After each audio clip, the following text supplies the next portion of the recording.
10% of a great wildlife photo comes from actually being there and pressing the shutter. Another 10%, that's probably the editing magic you do on your computer.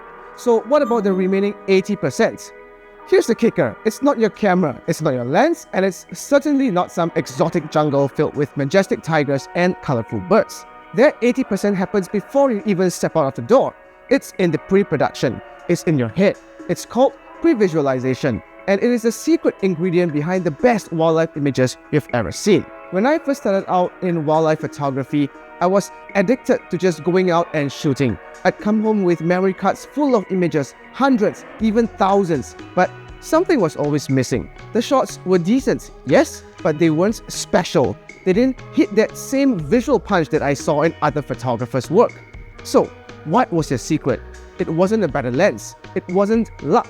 It was that they thought about their shot long before they took it, and that changed everything for me.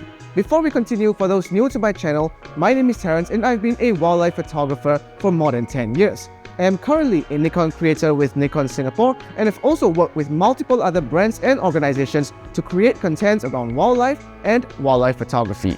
Unlike portrait or product photography, where you control the lights, the model, the environment, wildlife photography is full of chaos. You don't get to tell the eagle where to land or ask the lion to pose with its best side facing you. But just because there is chaos doesn't mean you can't plan. In fact, the more chaotic the genre, the more essential the planning becomes. Pre-visualization doesn't guarantee the animal will cooperate, but it guarantees that you will be ready when it does.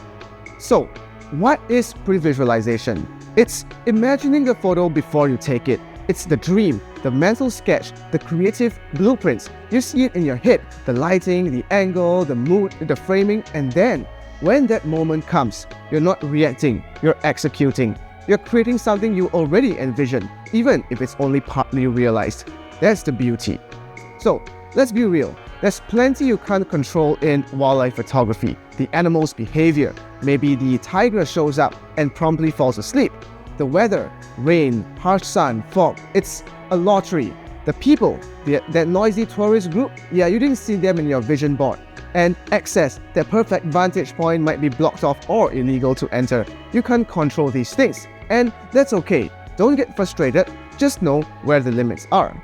But here's the good news. There's a whole list of things that you can absolutely control. Where you go, what time of day you shoot, what lens and camera you bring along, your position in relation to your subject, your camera settings, your composition choices, and this is where pre-visualization shines. By imagining your shot, you're deciding all of these things ahead of time. You're reducing randomness and you're increasing intentionality. So, let's dive deep into the process of pre-visualization because this is where the real magic starts to happen. Here's how I approach it. First, everything begins with a subject. You don't just walk out into the wild with an empty head and hope something cool shows up. I mean, you can and you might get lucky, but your results will feel like what they are, random. So, start with a decision. What animal are you trying to photograph? What behavior are you hoping to catch? Maybe you want to capture a hornbill against the setting sun, or maybe a monkey with that direct eye contact, or an elephant bathed in mythical god rays. This is your foundation. Once you've chosen your subject, you're no longer just wandering, you're on a mission. From there, I begin collecting reference images. This is like visual research. I'll spend time online, Instagram, Google Images, wildlife contest galleries, looking for images that really move me. Not just technically good photos, but photos that have some kind of feeling, photos with light, with mood, intimacy, energy, and I start saving these photos. And I'm not just saving the obvious postcard perfect ones. I want variety. I want to see what the animal looks like in harsh sun, in low light, in fog, in the rain. I want to see it behaving naturally, eating, sleeping, fighting, playing. I want to see it wide in its environment and close up so you can count its eyelashes. The more variety I expose myself to, the richer my creative well becomes. Then I start breaking these images down, one by one, like a detective at a crime scene. I want to know exactly what makes that photo work. I'll look at the light first. Was this front-lit or backlit? Does it look like soft golden hour light or harsh midday sun?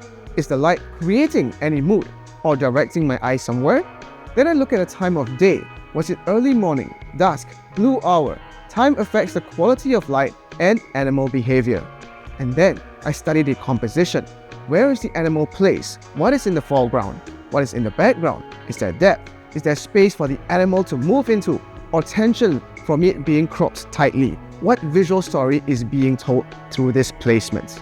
And I pay attention to the angle and the perspective.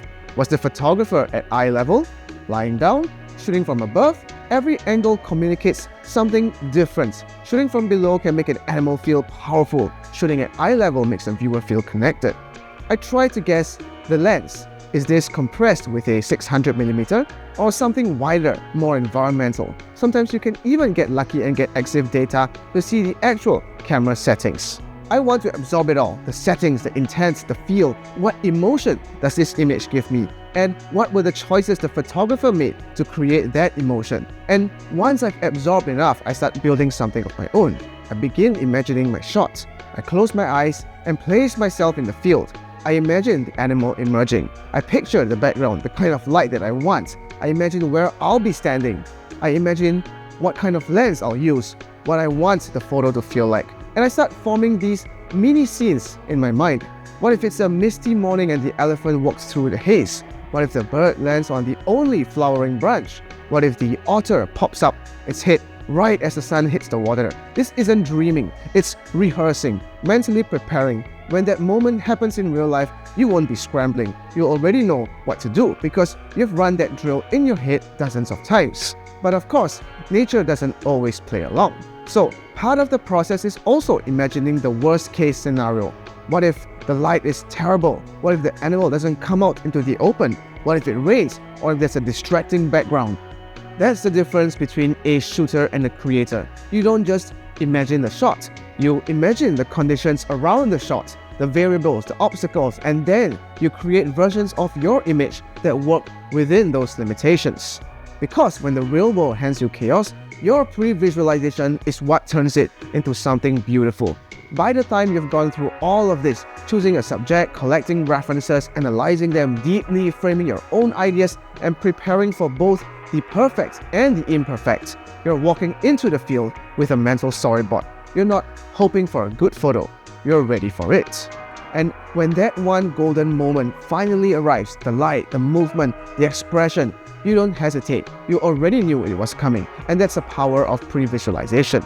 So, next time you're tempted to just grab your camera and wing it, pause, sit down, look at some inspiring work, picture your dream shot, break it apart, visualize the possibilities. That little bit of mental preparation can be the difference between 100 forgettable frames and one unforgettable masterpiece. Photography isn't just what you see through your lens, it's also what you see before you even touch the camera. So go out there, but go out with a plan, with a vision, and when the world surprises you, you'll be ready. Thank you so much for watching my video. If you enjoyed my content, remember to like and subscribe. You can also support my channel by buying me a cup of coffee, link in the description down below.